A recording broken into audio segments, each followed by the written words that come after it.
Je vais vous parler de cyclicité. Qu'est-ce qui distingue la répétition cyclique de l'imitation? Car on aurait tendance à confondre les deux. Et ce n'est pas si simple.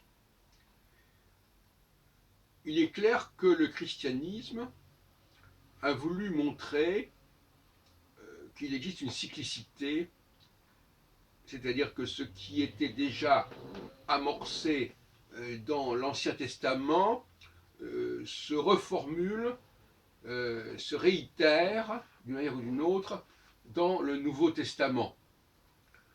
On est donc dans une procédure cyclique. Alors effectivement, pourquoi pas?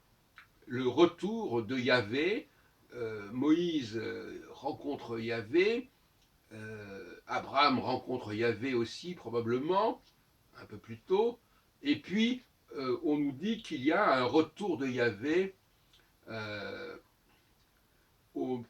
du temps du Christ, du temps de Jésus. Christ, il voulait dire le Messie. Passons. Et JC, d'ailleurs, quand on dit avant JC, c'est avant Jésus-Christ. Et comment distinguer le vrai retour et un pseudo-retour, si on peut dire? Eh bien, le vrai retour, paradoxalement, ne ressemble à l'état antérieur que dans les grandes lignes, en quelque sorte, et pas dans les détails. Or, dans le cas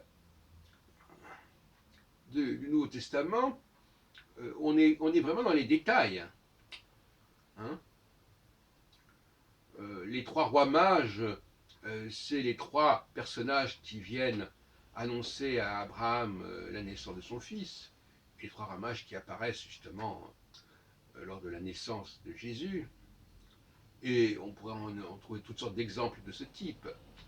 Et ce sont des ficelles un peu grosses, si vous voulez. Hein. Cela dit, on est quand même dans une forme de cyclologie, effectivement, de retour. Et le problème, j'en ai parlé une dernière fois, une précédente fois, le problème c'est que il y a une instrumentalisation du personnage de Jésus. C'est-à-dire que le personnage de Jésus qui a probablement existé, effectivement, et sur lequel on greffe, on interpole des éléments qui appartiennent à la vie de Moïse.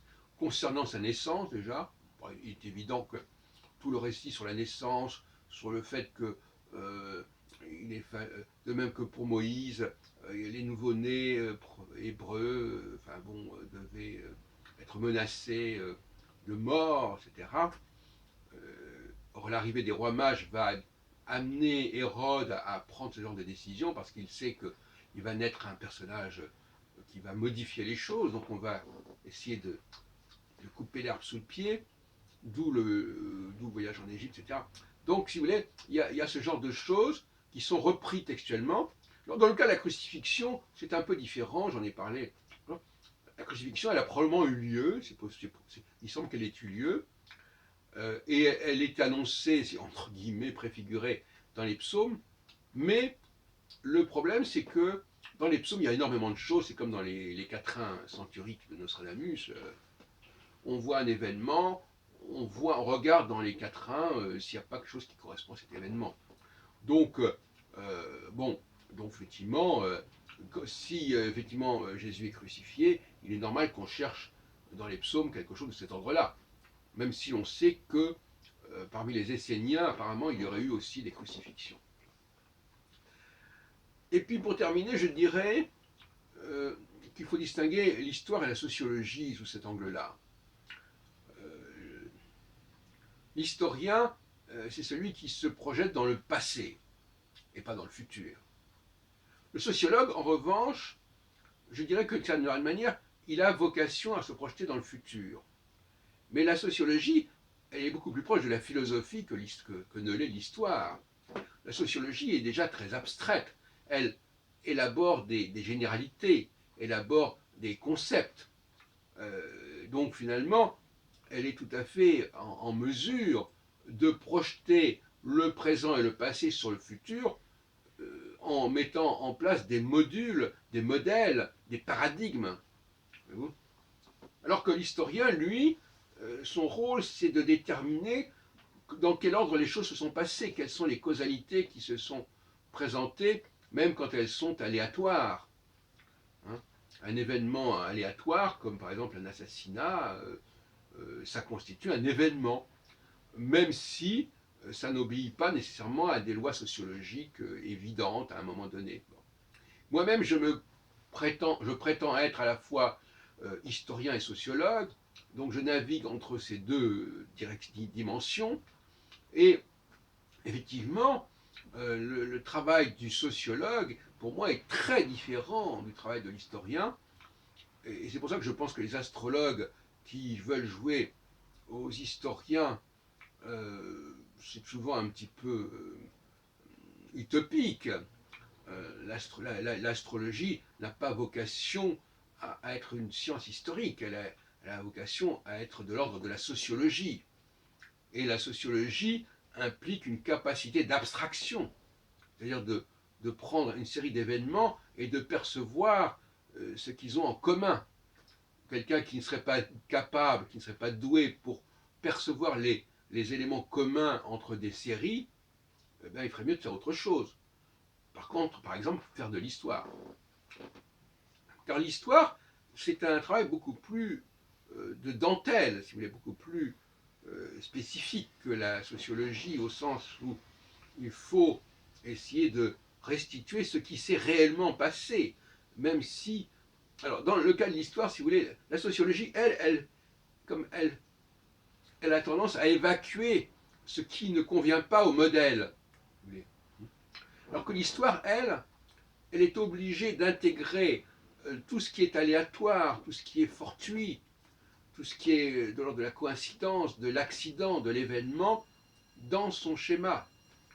C'est pour ça que la nouvelle histoire qui se veut quelque part, qui se voulait une forme de sociologie en fin de compte, et qui voulait marginaliser l'événement, c'était une forme de sociologisation de l'histoire.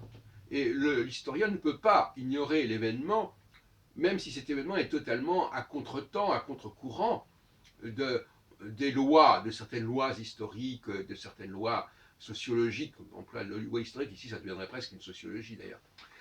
Et donc la démarche intellectuelle, épistémologique n'est pas du tout la même dans un cas comme dans l'autre. La sociologie a vocation à prévoir, d'une certaine manière, puisqu'elle parle de l'idée, elle traite de l'idée non seulement que les choses se ressemblent, mais que le futur va ressembler au passé, et qu'il va y avoir une sorte de constante et de constance dans les choses. Alors que l'histoire, elle aurait tendance à être dans une sorte de téléologie, de finalité, qui n'appartient pas au champ de la sociologie. C'est pour ça que lorsque l'astrologie se met à parler de la fin des temps ou de la fin d'une ère, elle sort de son domaine qui devrait être réservé à la sociologie et elle s'historise en quelque sorte de manière abusive. Donc l'astrologie aurait intérêt à ne pas loucher vers l'histoire, mais beaucoup plus vers la sociologie. Même s'il y a évidemment une histoire de l'astrologie, mais c'est un autre problème.